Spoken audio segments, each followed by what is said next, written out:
സത്യത്തിന്റെ സന്ദേശവുമായി ആദരണീയരായ ശിഹാബ് തങ്ങളുടെ പിന്നിൽ അണിനിരന്ന മുസ്ലിം ലീഗിന്റെ സമുന്നതരായ നേതാക്കൾ കാന്തപുരം ഉസ്താദിനോടൊപ്പം ഒന്നിച്ചിരിക്കാനും സ്ഥാപനങ്ങൾ സന്ദർശിക്കാനും മുന്നോട്ടു വന്നിട്ടുണ്ട്.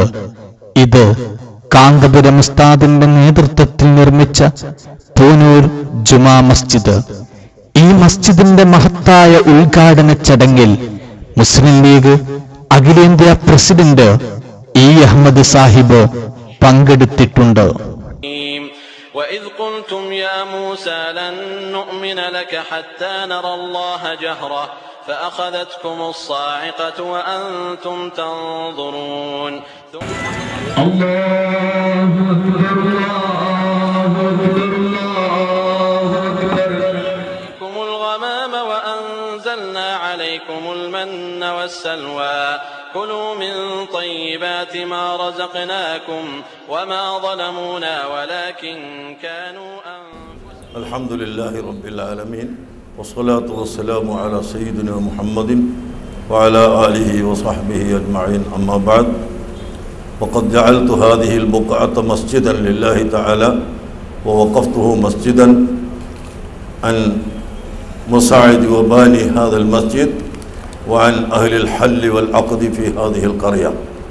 ഈ നാട്ടുകാരുടെ എല്ലാവരുടെയും പ്രതിനിധിയായി എല്ലാവരുടെയും പകരമായി ഈ പള്ളിയോട് കൂട്ടിച്ചേർത്ത് കിഴക്ക് ഭാഗത്ത് ഉണ്ടാക്കിയ പള്ളി താഴെയും മേലെയും കോണിയും എല്ലാം പള്ളിയായി അള്ളാഹുവിൻ്റെ പൊരുത്തത്തിന് വേണ്ടി വഖഫ് ചെയ്തിരിക്കുന്നു. അള്ളാഹു അത് കബൂൽ ചെയ്യുമാറാകട്ടെ.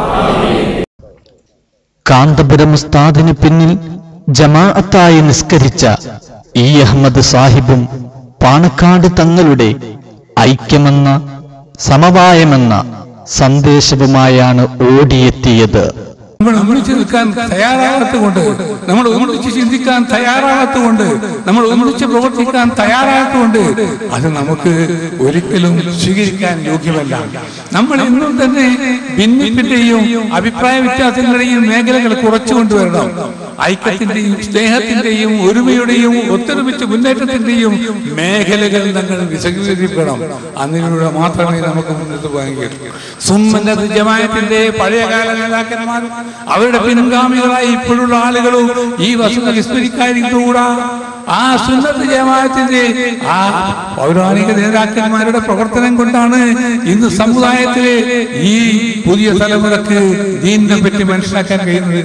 അവരുണ്ടാക്കിയ മദ്രസകൾ, അവരുണ്ടാക്കിയ പ്രവർത്തനങ്ങൾ, അവരുണ്ടാക്കിയ ആ കാര്യങ്ങളിൽ നിന്ന് ഖുർആനും ദീനിനെയും പഠിച്ചുകൊണ്ടാണ് നമ്മൾ ഇന്ന് മുന്നോട്ട് പോകുന്നത്.